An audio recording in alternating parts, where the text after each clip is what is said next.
quiero. Y quiero ser tu marido. Gregory, tú ya eres mi marido.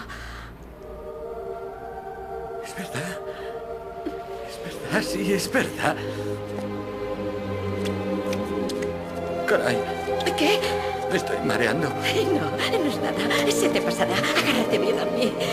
Rose, no me dejes nunca. No te dejaré. Te quiero, Gregory.